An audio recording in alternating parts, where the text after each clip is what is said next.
Hey, what's up? Welcome back.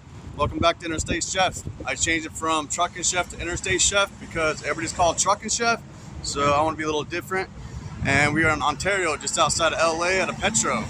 All you truckers out there, you probably know where the place at because it's smack dab in the middle of LA. So we're gonna make some grilled chicken and let's check it out. Today we're gonna make grilled marinated chicken thighs. We got grilled asparagus. We're gonna have a little bit of fried potatoes, and we're gonna top it off with a cheesy bechamel sauce and Burger King garnish. All right, so today's setup, I gotta take this pan and put it right here because it's way too windy over there, so I gotta put it right there. And what we're gonna do is we're gonna make a roux, we're gonna make a sauce, we're gonna make our bechamel out of this. And then over here, what we're gonna do is we're gonna take our chicken, grill it right there on that grill, take the asparagus, grill it on the grill, take potatoes, we're actually gonna boil them, and then we're gonna fry them up nice and fried, and I'll show you what it looks like. So what you wanna do to roux, you wanna have equal parts butter, equal parts flour. You want to get your butter all nice and melted. Once it's all melted, you want to take your flour and go ahead and add it to your butter. You want to take it, you want to mix it up pretty good.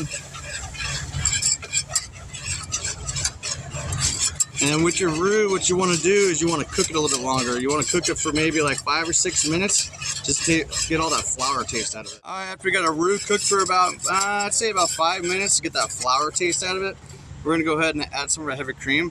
We're gonna put in just a little bit of time so we can slowly build our sauce up because you don't wanna make it too thin. If you add too much cream to it, it's gonna be too thin. So we'll just do a little bit at a time. A little bit more.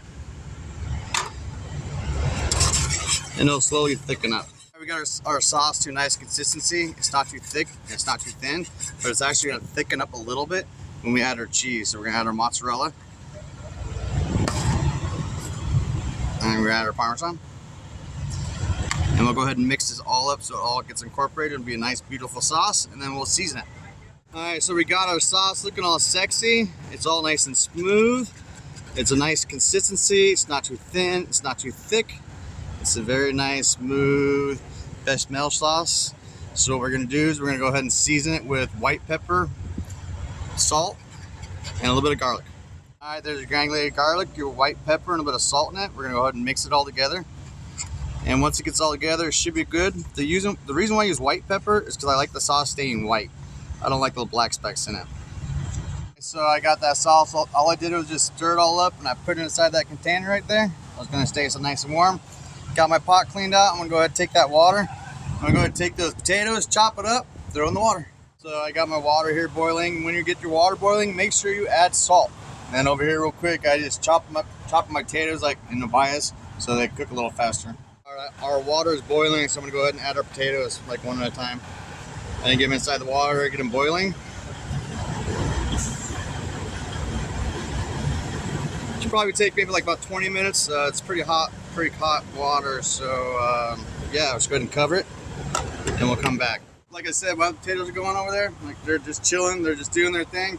We're gonna go ahead and bust out the chicken. Check it out. I got this chicken marinated in oregano, thyme, basil, salt, pepper, garlic, and a little bit of parsley flakes, and a little bit of oil. It's been marinating for about, I'd say 2-3 days. And we're gonna take the chicken and put it on the grill, and we'll go. Chicken on the grill, chicken on the grill. You gotta watch out because I got oil in it, so it might flare up. But it looks like it's not doing it too bad. It's actually looking all right. Another little piece. The heating source of this is like right in the middle of the grill. So like right in the middle is the best part for this chicken. Maybe I can get another piece on there or something. I'm not really going for diamonds. I mean, it'd be cool, but it's gonna get covered with sauce. So let's get this chicken on the grill and we'll just start cooking it. So our potatoes are done. I'm gonna go ahead and scoop them out with this spoon, put them on that plate. And then our chicken's almost done too. That wind keeps blowing it out, son of a, but it's almost done too. And what we'll do with these potatoes right here, we'll take them and throw them in our fridge. Let's cool them down as fast as we can. And then we'll chop them up and fry them. And take that, put it in here after we dump the water off, and we'll make a fry out of it. All right, I got it all switched out. Got that going right there. Got some oil in it. Want to bring it up to 350 degrees. Put those potatoes in. Over here, we got our chicken. It is still grilling, so let's check and see where it's at temp. We went at 165. We got a little So if it's at 165, you can't even see that. 125, 132. I think we got a little bit longer to go. So let's bring it all the way up to 165 and we'll pull them off. Once you pull them off, then we'll start the asparagus. All right, looking pretty good. This guy is sitting at 176. That should be plenty. If these were chicken breasts, they'd be dry, but they're chicken thighs, so they're bomb. Alrighty, like I said, asparagus last time. It's just salt, pepper, oil. That's it. You really don't need to do much with asparagus because it's delicious as is. So let's just go ahead and put this guy right here. I'm telling you, that wind sucks. I'm not even gonna lie. And we're gonna try to make a fryer in the wind. Ha! We'll see what happens. All right, we'll let that cook up. Looks like our fryer is almost up to temp, pretty damn close. So I'm gonna go ahead and chop up those potatoes. I got them pulled out right there. I'm gonna go ahead and chop them up and throw it inside the fryer. I'm totally gonna try to do this with one hand. All right, let's go. Oh, it worked with one hand. Look at that. Oh, sweet. Look at that. Look at that. The asparagus is perfectly cooked. I'm gonna go ahead and pull this bad boy off. We'll put it on a plate right there and I'll set it on the side. We're gonna be fancy time this time. I got some garnish. I got some Burger King tomatoes. So what we'll do is we'll take the tomatoes. I'm trying to not do it with the seeds, and I'll just try to get the outside just to give some color or garnish for the plate. Look at those sexy potatoes. Look pretty nice inside that oil there. Nice and golden brown. You really can't see it, but what we're gonna do, we're gonna take them out with this oil. We're gonna put them on that paper towel to strain off whatever grease is left, so they're not all soggy when we put it on our plate, and we'll season with a little bit of salt. Here we go. We got our nice asparagus. We got our nice grilled chicken, grilled marinated chicken. We got our potato French fries-ish. We got our nice sauce we made a little bit ago, and we got our Burger King garnish. Woo! Now all we gotta do is just put it all on that plate.